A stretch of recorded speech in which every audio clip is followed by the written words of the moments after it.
c'est que potentiellement, tu sais, une fois tu m'avais proposé qu'on fasse une présentation ensemble dans les écoles ou quoi. Moi j'attends toujours. Alors, après réflexion, c'est pas du tout une bonne idée. Je t'explique pourquoi. Ça va être beaucoup d'efforts pour très peu de résultats. Je suis surprise du peu de clairement. résultats. Je suis allé même dans d'autres classes, dans d'autres écoles, c'est pas une bonne idée. Comment est-ce que tu as abordé le sujet? J'ai présenté l'asso comme je l'ai fait ici.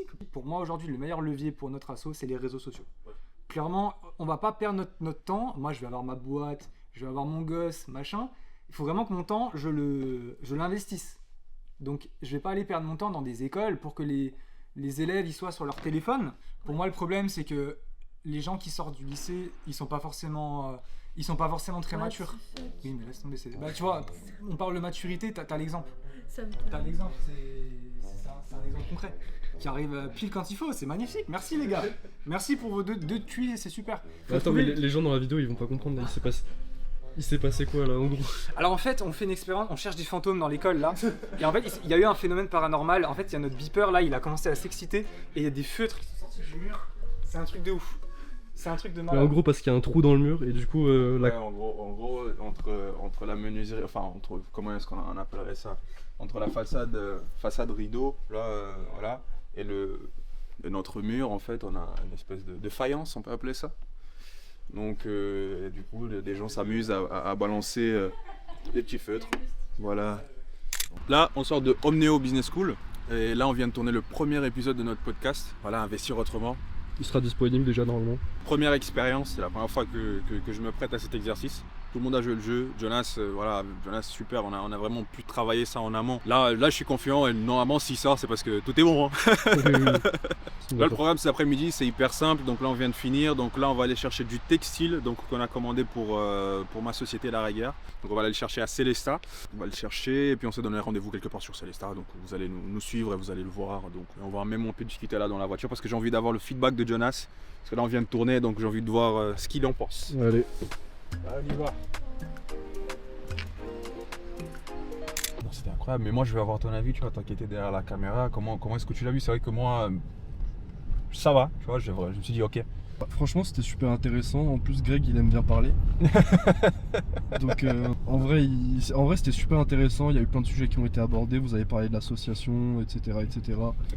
Dans ma tête, en tout cas, je croyais que ça allait être beaucoup plus difficile, mais je pense que voilà, on l'a bien préparé. Donc, ce qui fait que derrière aussi, ça marche plutôt bien. Donc là, je suis content. Mais là, voilà, ça c'est la vie d'un jeune entrepreneur. Donc, on finit un rendez-vous, on va tout de suite à un autre. Voilà, et voilà, ils sont pas à côté. Là, on sort d'ici, donc Ingersheim. Et là, on va bouger à Célestat. Franchement, là, j'ai hâte de voir vraiment le textile. Là, il m'a envoyé des photos. Et là, j'ai vraiment hâte de voir ce que ça donne en vrai. Et puis voilà, parce qu'après, le but, ça va être de porter. Il faut qu'on aime ce qu'on porte. Et là, est-ce qu'en ce moment, tu as des projets IMO en cours sur lesquels tu t'es lancé ou tu veux te lancer? Yes, en ce moment, j'ai un projet, mais il est un peu ambitieux. Il est vraiment un peu ambitieux dans le sens où jusqu'à présent j'ai toujours eu pour habitude d'acheter soit des immeubles, donc même s'ils étaient en très mauvais état, mais voilà, on va dire que techniquement les descentes on les voit, les descentes, on sait où ça va jusqu'au tout à l'égout, etc., l'élec qui est là.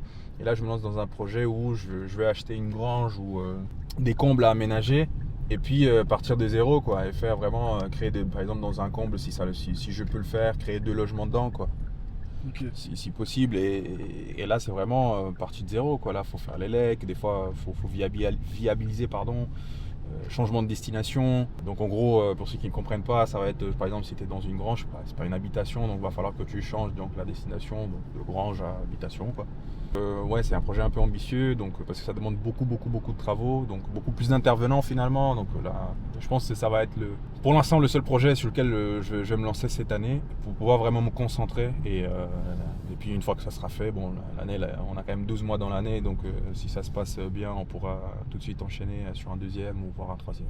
Et ça vaut le coup de se lancer dans un projet ambitieux comme ça? Bah oui, parce que par exemple là c'est vraiment, pour moi là ça représente vraiment ce que c'est que l'investissement, parce que là finalement on vient vraiment créer de la valeur, on vient transformer quelque chose, on part de rien à quelque chose, et si on veut parler chiffres, on va créer notre propre rentabilité quelque part, parce que voilà, on va créer 2 logements si on le peut, 3 logements si on peut, en fonction aussi bien sûr du marché. Mais si on veut aller même plus loin en termes de marge ou de plus-value, on est vraiment, on est proche de ce qu'ils font les marchands de biens. Du coup, ce serait un projet dans lequel tu te lances où le but ce serait de louer, mais ça veut dire que si maintenant pour une raison X ou Y tu dois te sortir du projet, tu peux toujours le vendre et tu auras une plus-value quoi. Oui, mais dans tous les cas, pour parler même d'ordre général, je prévois toujours une fenêtre de sortie. C'est-à-dire que peu importe ce que je vais acheter, que ce soit un immeuble ou autre, je prévois toujours une fenêtre de sortie parce que, comme dit, on n'est pas à l'abri qu'il nous arrive quelque chose ou qu'il y a un grain de sable parce que sur le papier on peut calculer, on peut aller voir un expert comptable, on peut tout faire. Sur le papier ça peut marcher très bien, mais on ne sait pas si demain on a un couac, il faut toujours prévoir cette petite fenêtre de sortie.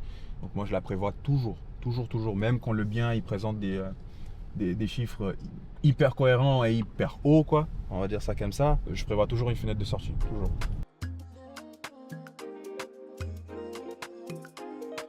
Salut Florent. Salut Marcos, ça va? En tout cas sur les photos, ouais. là j'ai hâte de voir ça. Je t'ai envoyé un peu toutes les couleurs qu'il y avait de broderie. Là c'est Noël avant l'heure, j'adore. Ouais. Ah, mais ça c'est top. Et ça ressort vraiment. Ouais, tant mieux. Celle-là, franchement, celle-là elle est top. J'adore. Celle-là tu la fermes, tu sens rien. J'ai la même là, tu sens rien si tu la fermes en haut, tu sens rien de là quand il fait froid. Non mais là j'adore. Non, mais là le rendu il est incroyable. Ouais, top, tu veux voir là devant? Et dans le dos c'est non mais là c'est incroyable. Tu vois, moi j'avais un peu peur, tu vois, que ce fasse un peu trop gros, mais c'est vrai que là c'est juste ce qu'il faut. Hein. Bah oui. Comment vous faites? C'est vraiment quelqu'un qui le brode à la main? Ouais. Ah, non, c'est pas à la main, c'est fait avec des machines. Avec de la machine. non, quand même pas à la main, mais par contre c'est fait en Alsace, tu vois. On fait venir le textile, donc le textile, on a des exemplaires made in France, mais celui que tu as choisi c'est du textile qui est fait en Asie. On fait venir le textile, mais par contre la broderie elle est faite en Alsace. Tu fais travailler des entreprises locales. Oui. Là qu'à moitié, mais les prochaines fois on va faire que des entreprises de chez nous. Non mais là, Jonas, moi je me vois pas, mais dis-moi. Est-ce que là, tu me vois de dos comme ça, tu dis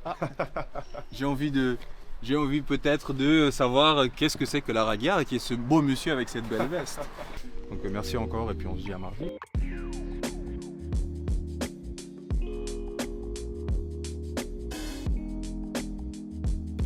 Là, on va aller manger après cette journée hyper longue. Il faut savoir que moi, et d'ailleurs, j'espère que ma conjointe ne va pas voir cette vidéo. Moi, je mange très peu quand j'ai beaucoup de rendez-vous, quand mes journées sont un peu longues. Ah, moi, c'est pareil. Je mange que le matin et puis le soir.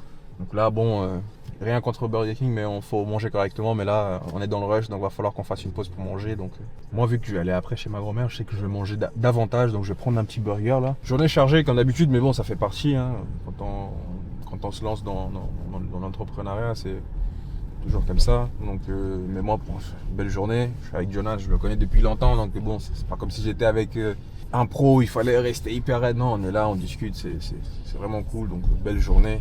Moi j'en ai pas encore fini, mais on va rentrer chez les grands-parents et puis on va passer un peu de temps avec eux. D'ailleurs on peut se poser une question, là t'as fait des habits pour ta société, la Raguière, c'est quoi exactement cette société? Alors ma société, celle-là, c'est une société dans laquelle on propose du conseil et de l'accompagnement en investissement immobilier, sur mesure et sur terrain. Sur le terrain, j'insiste là-dessus. Donc aujourd'hui, on est basé à Colmar, d'accord, mais on le fait aussi dans toute la France. Hein, on propose ce service à toute la France.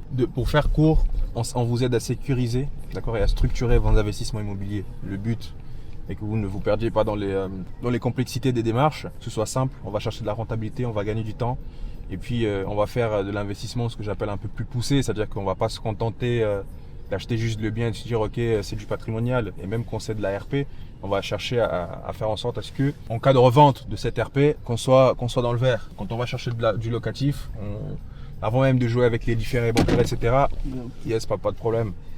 On va faire en sorte que ce soit rentable dès le départ, que ça génère du cash flow. Il y a tout un processus, il y a pas mal d'intervenants d'accord, dans la boucle, donc on a tout un réseau, donc si vous avez besoin. Donc nous on est là donc de l'analyse stratégique, montage de stratégie jusqu'à l'acquisition du bien, donc à la signature de l'acte authentique, et ça en passant par la mise en relation avec des artisans pour les travaux, donc avoir des travis et aussi des avis, des devis, et surtout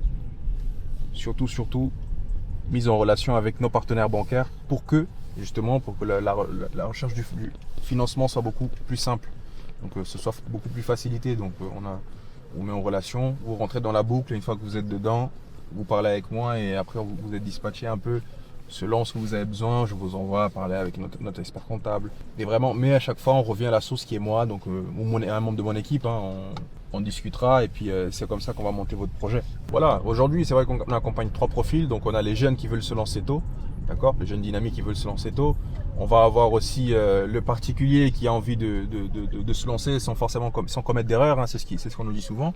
Et le 3e profil, ça va être les indépendants ou les entrepreneurs qui veulent diversifier leur patrimoine de manière intelligente. C'est-à-dire que voilà, on va pas juste diversifier le patrimoine pour avoir de la pierre, mais on va aller chercher, on va faire aussi en sorte que cet investissement-là nous rapporte quelque chose. Et ça, même si on a envie de mettre des billes dedans, on va dire oui, bon, j'achète un appartement, même si je dois faire un effort d'épargne, je peux mettre de l'argent, ok.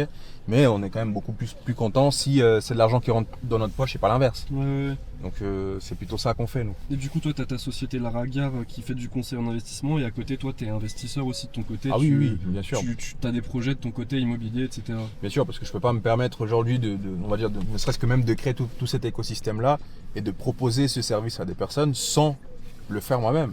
Je pense que ça n'aurait pas de sens. Donc il faut que c'est quelque chose qui a été testé, qui est fait par moi, non seulement en France, mais je pourrais même aujourd'hui déjà même à travers le globe, parce on le fait au Portugal, on le fait en Italie, on le fait en Angola, aux États-Unis, au Cap-Vert, à Sao Tomé. Donc ça fait déjà quelques pays. Donc c'est vrai que sur la forme, si on parle de la forme, de la manière d'investir, on peut rester, on peut avoir des différences, mais sur la base, les fondations sont les mêmes. Hein. Ouais. Qu'on soit ici ou à Bali, on fait générer du cash flow. Hein. Oui.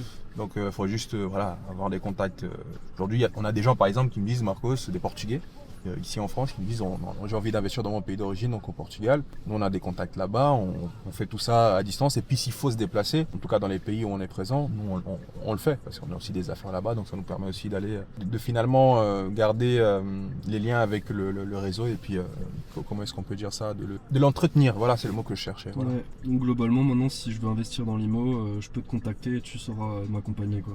Oui, on commencera quand même avant tout par un audit, parce que nous, aujourd'hui, on ne peut pas se permettre juste de dire vous venez nous voir et on vous dit ok, c'est bon, on vous accompagne. Non, aussi qu'on sache quels sont vos objectifs et savoir si nous on peut vous accompagner. Voilà, parce que si vous nous dites que vous voulez investir sur quelque chose d'hyper précis et que nous on fait pas forcément ce service-là, ou alors qu'on estime qu'on n'est pas les meilleurs pour le faire, on vous dira non. Mais par contre, si on est en capacité de le faire, oui. Parce que nous aujourd'hui, on privilégie la qualité plutôt qu'à la quantité. Ouais. Donc, on peut avoir des dizaines de personnes qui viennent, mais peut-être qu'on va accompagner seulement 2, 3 parce qu'on estime qu'on va bien le faire et parce que ce sont aussi des projets intéressants qui nous motivent, etc. Donc, voilà, ok.